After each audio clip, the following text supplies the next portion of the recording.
welcome to the Integrate This EdTech podcast. I'm joined by David Berner. As always, I'm Jeremy Mikla. We're excited to have you back here again. It's still kind of that early part of the school year, and so the excitement and the buzz is still all abound in all of your buildings, I'm sure. This episode here, we're picking up where we left off last time when we were looking at some of the updates that have come out in Gemini, which is Google's AI tool platform. And we spent a good deal of time looking at the cool things that you can do with the cool canvas. I refer you back to that video if you're interested in learning how to make things like infographics that fit your lesson plans, or developing some content for websites that are very interactive that your students can use, as well as kind of some other interactive activities, matching, sorting, word find type games that you can create right at your fingertips using that Canvas tool. But today we're going to continue with the other tools that are available under Gemini that might be useful to teachers. And so let's kind of not waste your time here, and let's dive into what some of those different tools are. I know, David, you're going to show us the first one or two here. What do you got up for us first? Yeah, so I'm going to cover guided learning and deep research. And so one of the things that was added, and you'll find this in ChatGPT as well, and they call it study mode. But essentially the idea is that if you go to guided learning, let me just take this off for a moment. Like typically you'll have your enter a prompt for Gemini up here in the conversation bar. If you go to tools and you click on guided learning, you'll notice that it changes to what do you want to learn.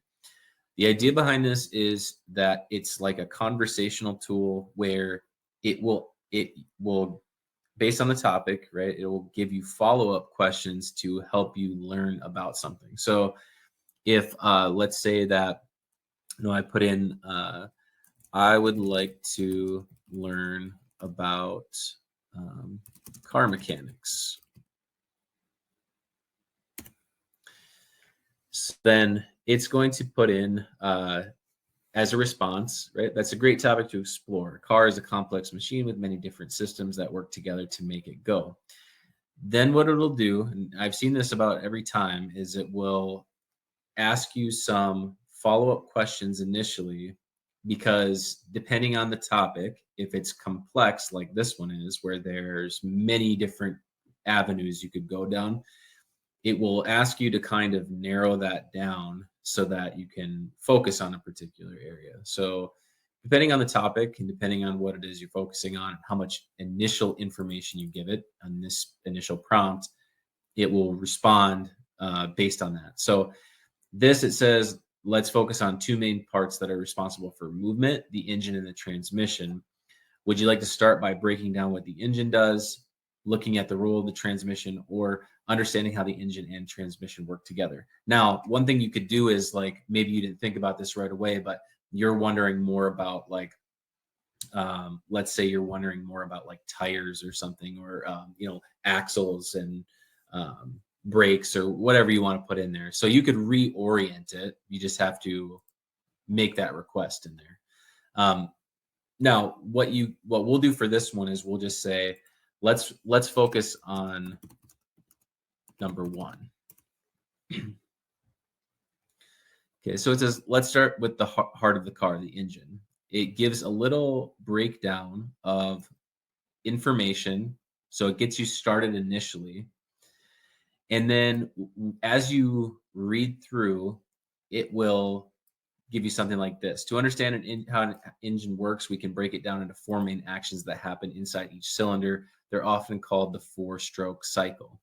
Would you like to go through each of these four strokes? So we'll say yes. Great. The first step is called the intake stroke. And then, so here we have a little analogy about a bicycle pump. When you pull the handle up, you bring air into the cylinder. In a car engine, a piston moves down inside a cylinder, which sucks in a mixture of air and fuel. This is the first action. So thinking about that, what do you think the next logical step would be after the air and fuel mixture is inside the cylinder? I could put something like outtake. It must be removed. And it's going to basically assess what you put in. So it says, that's an excellent question. The mixture just can't hang out in the cylinder. Something has to happen to create power. Think back to the bicycle pump again. After you pull the handle up to bring air in, what's the next thing you do with it? What happens when you push the handle back down? You expel air. We'll try that again.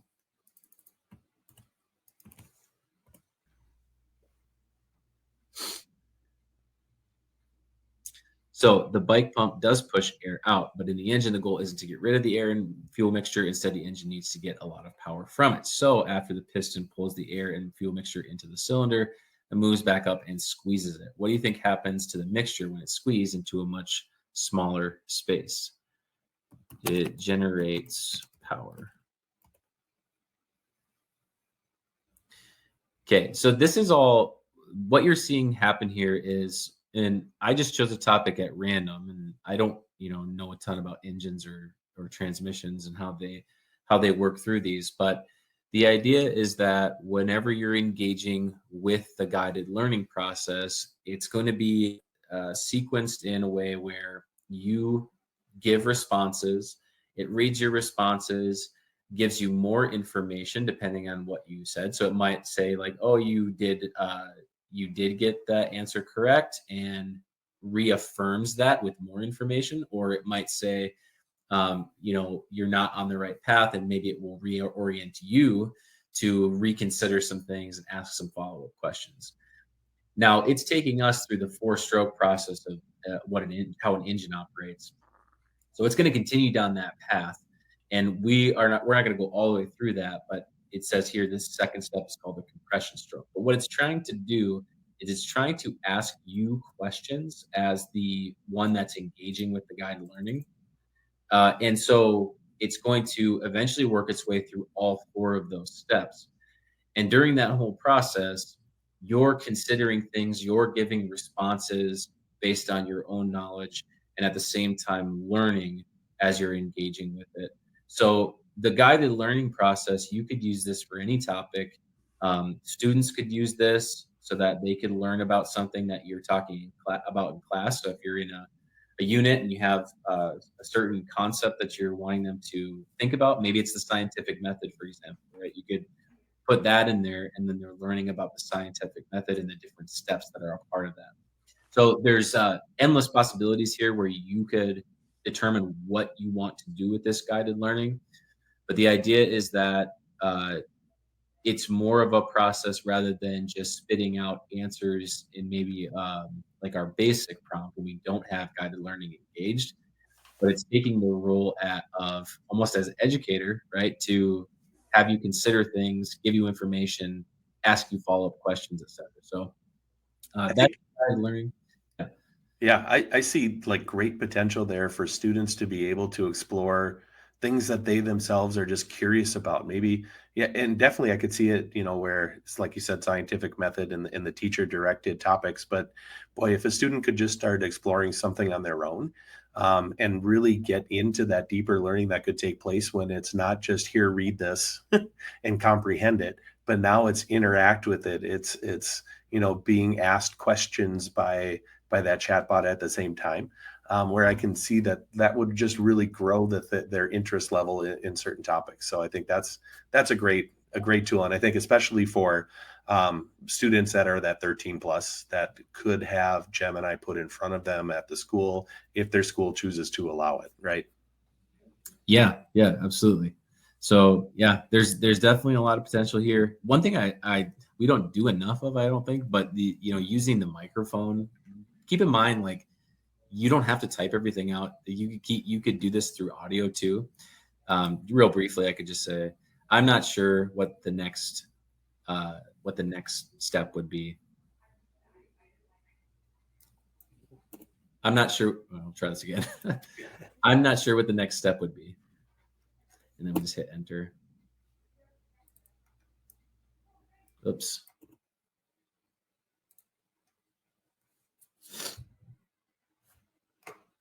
I'm really challenging it here. So anyway, the idea is if maybe a student needs to use the microphone more so to engage with, and you can do it too.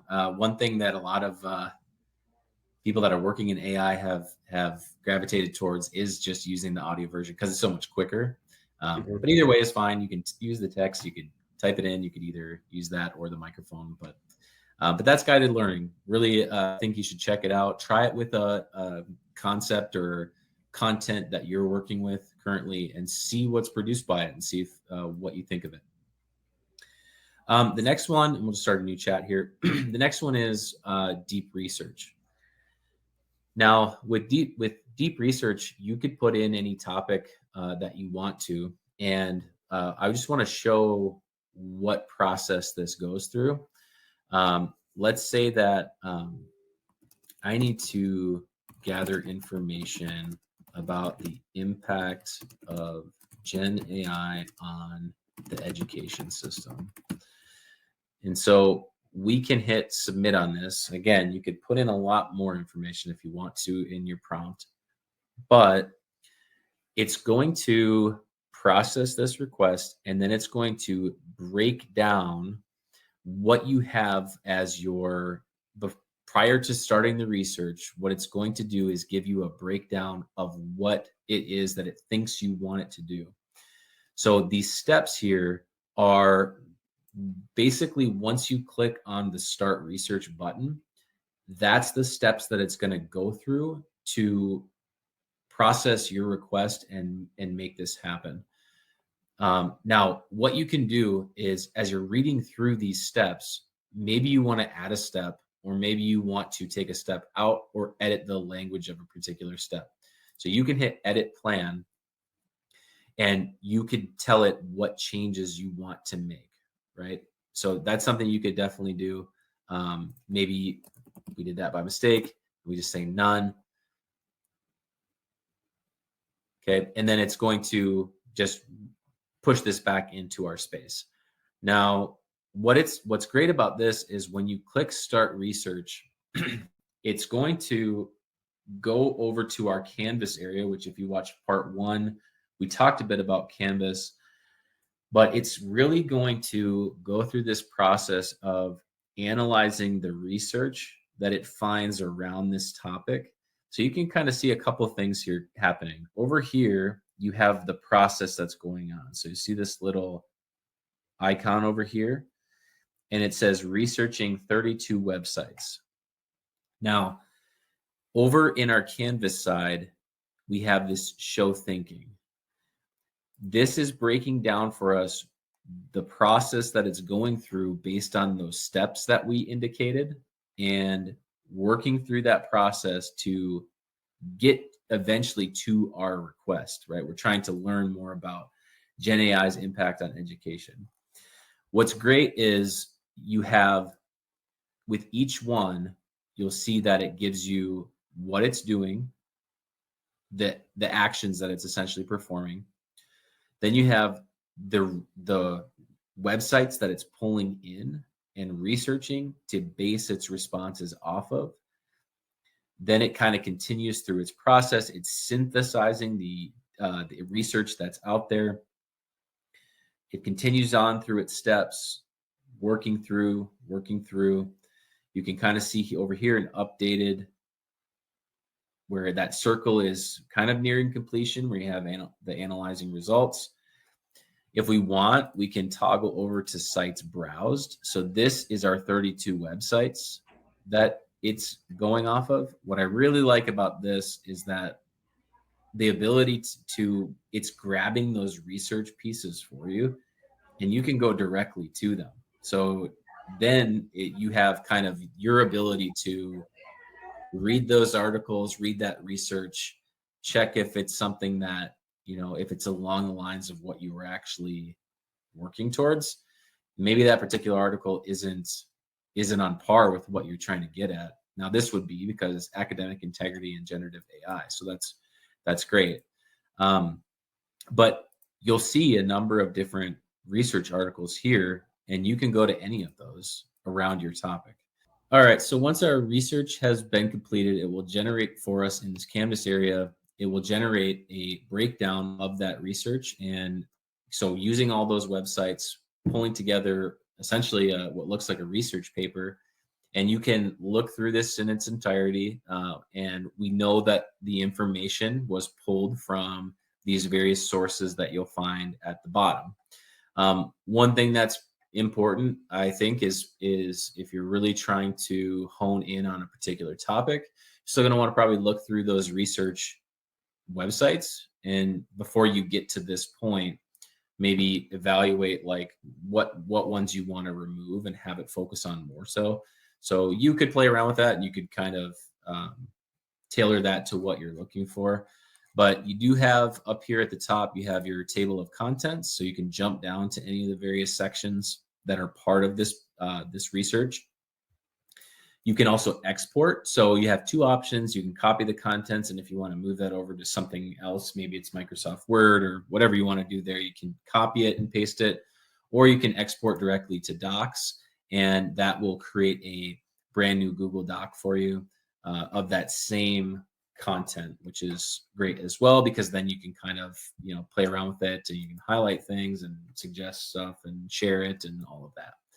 Now, if you watched part one of our Gemini updates, we had covered in Canvas the web page, infographic, and quiz options. Maybe this doesn't fit for this particular one, but you could really generate anything off of this that you want to, web page, infographic, whatever, to go along with this research information. Where I could see this being somewhat beneficial is like if you have anytime that there's numbers of things, like if we look down in our research and we see like tables or things with different statistics and data, that could be really useful, where you can put into, maybe you put it into an infographic that goes along with that research. You can also, if you see here, like with our information that it's pulling these tables from, you can click on the table down below and it will show you where this was pulled from. So where did this information get sourced from? And here is the listing of that just underneath, which can be easy to miss, but that's there. You can check that out. And then down below, also, if you have you're going to get some integration here too with things like Sheets, where if you do have these tables with the various data points or percentages, stuff like that, we could hit export to Sheets and it will create a spreadsheet for us. Now, we don't know, you know, like with any of this information, I mean, maybe you do need it in Sheets, maybe you don't. It just depends on what it is you're working towards. But we can at least see here, this is what it put it into. So as you're doing research, I think testing this out, putting in your topic, getting research websites pulled into the work that you're doing, the ability to create like a paper and then have export options for docs and sheets, the ability to create infographics. You have a lot of options here as you're working through using the research feature found in Gemini. So in Tools, Deep Research, you can check that out and test it out for yourself. Yeah, great features, and I think pretty powerful tools that, you know, I think students could definitely take advantage of, but I think teachers as well. I know a lot of teachers that are working on, you know, getting their master's degrees and kind of have become students again themselves. You know, and maybe there's some helpful things from here that they could latch onto as well. Yeah, absolutely.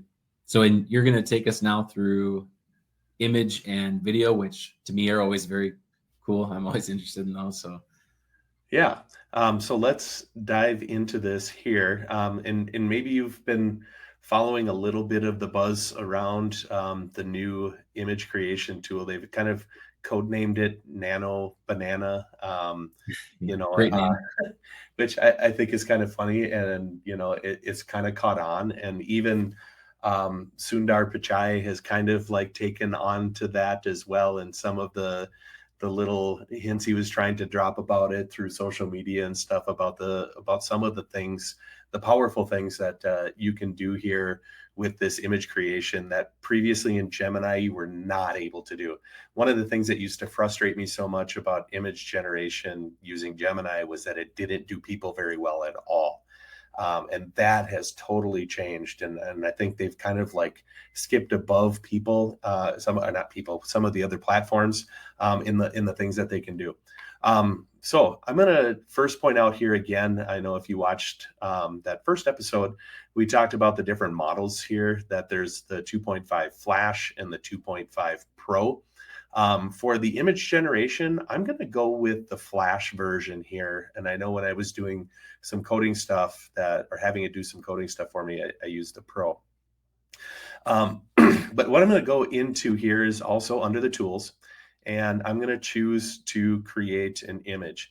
Now, you can you can just give it a prompt and have it create an image from scratch. But one of the neat things here, the Nano Banana type stuff that you're able to do that I think is really cool here in this Gemini image creation is the character consistency that comes out when you're asking it to redo images. Sometimes in previous versions, and I know using ChatGPT's DALL-E stuff, it still will kind of alter that the character a little bit, the main character in there, so that they don't always appear the same. But here it's gotten really good. So I'm going to go and I'm going to add an image. I'm going to upload one here. Okay, here I've got one of David and I. We're both wearing our Integrate This t-shirts, which is great. And I'm going to kind of do one of the things that you were describing a little bit earlier too, David, and is turn on the microphone here. And we have to allow the microphone if you haven't before. Oops. That's the funny thing, right? Is like when you're trying to do a tutorial and you're already talking, so then you click on I know. So, okay, now here's the image. Using these two fascinating people in this picture, I would like you to put them on a boat going down the Amazon River in the rainforest. And I'd like you to put like a jaguar up in a tree. And I want to see like snakes hanging from branches of different trees, and maybe like piranha in the river. Okay, so I'm going to send that out. I think what's really cool here is that as it's working here, it's still pretty fast, for creating these different images. Hey, and there we go. We've got the big cat up here in the tree. If you see that up there, I see some piranha and fish in there. And boy, there are certainly snakes hanging down from these different trees. Now, what is also kind of us at the next ISTE conference, is it not? That's right. Now, another kind of cool thing, and you can see here in the image, I know it's not zoomed in really well, but a couple things that I want to point out here as well. It definitely kept us kind of looking similar to what the original photo that I uploaded was. And that's because I didn't tell it to do anything else with our particular image, because now I'm going to start tweaking with that here a little bit. But what you'll notice here, at the same time, so the speed I think is kind of cool. It's pretty intuitive, because it definitely placed us in a rainforest looking area, with the river, and the Amazon is known for kind of being a brownish river because of the sediments and stuff.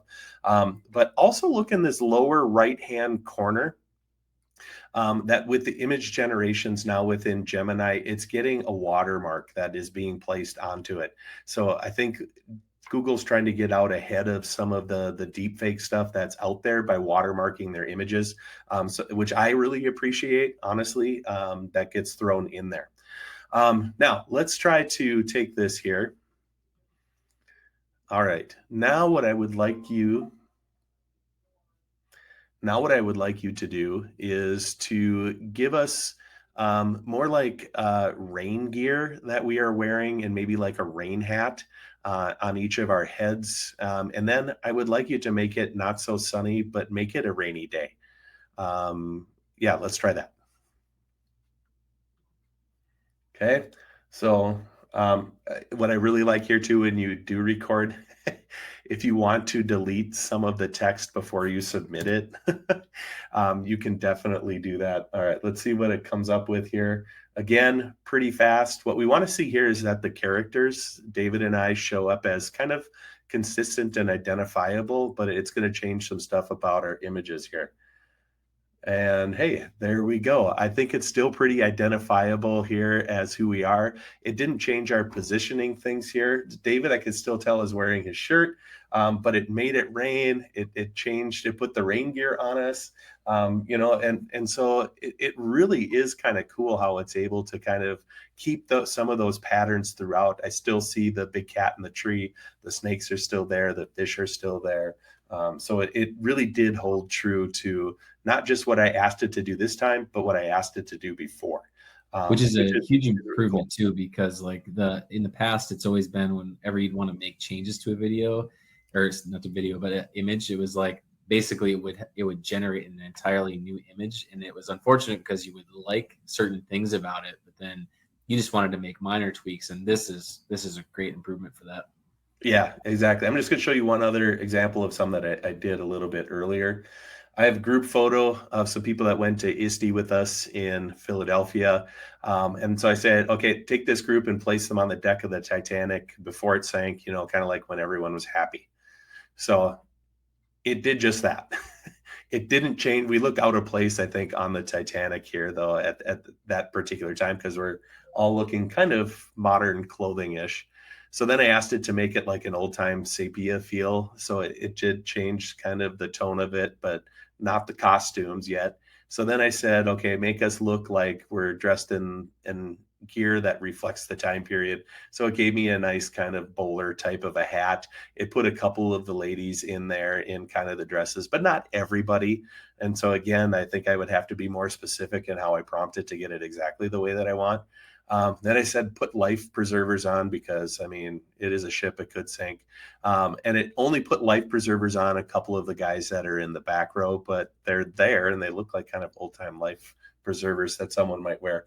But kind of a cool thing that you're able to do with that as well. What are some of the ways that you could perhaps, think of using this with a classroom application?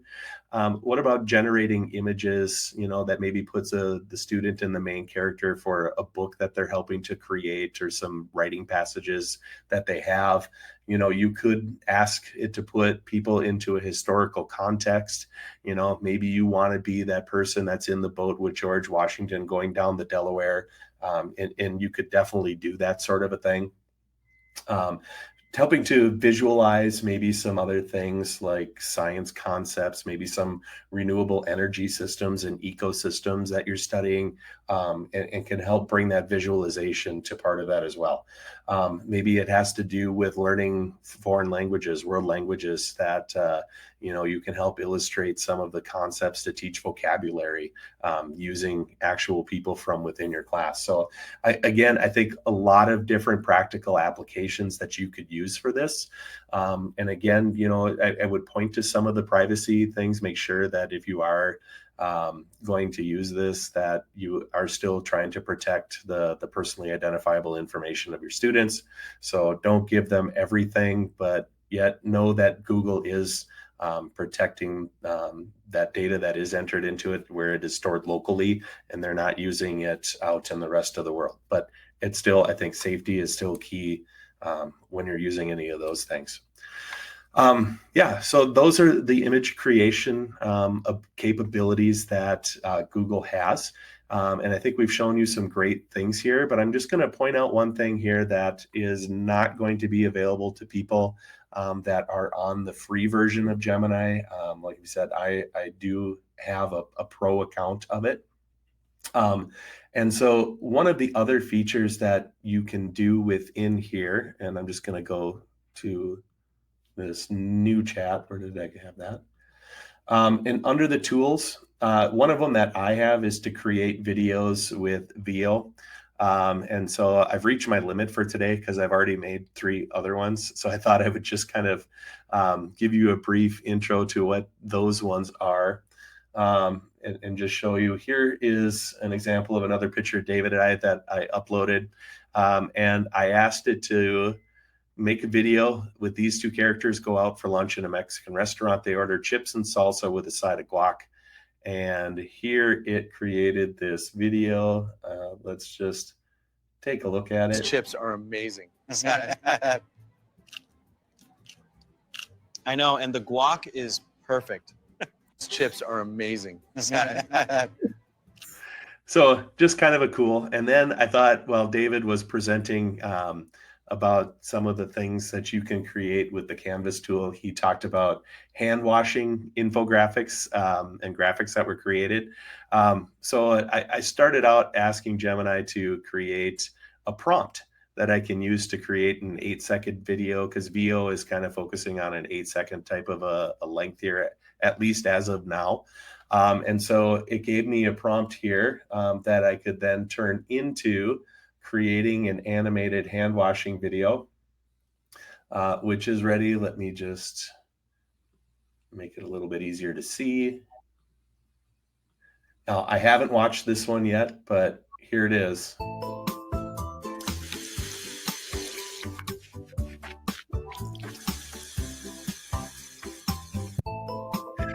So maybe they didn't quite get all the suds off of there, but again, if I had more video credits, I could probably work with it and tweak it to get it to what I would like it to be. So maybe that's something that Google will release along the line to make available on freer platforms than what they currently do. But it's still nice to know like some of the features and things that are available even on paid accounts. All right. Well, thanks for watching part 2 of the Gemini updates. Hopefully you were able to grab some ideas for yourself. And there's so many different things that you can do. Make sure you watch part 1 of the Canvas stuff that we did as well. And go try and create a cool video of yourself if you can, or maybe floating down the Amazon like Jeremy did for us. But and if you're going to have a snack, you know, chips and salsa and guac works pretty good while you're working. Yeah, chips is the way to go. So. All right. Thanks, everybody. Make sure you also go and check out the podcast. We have a lot of great upcoming guests as well that are going to be have some great information for us. And go over to Apple or Spotify and check that out. And otherwise, we'll have more tools released over the course of the year. Thanks.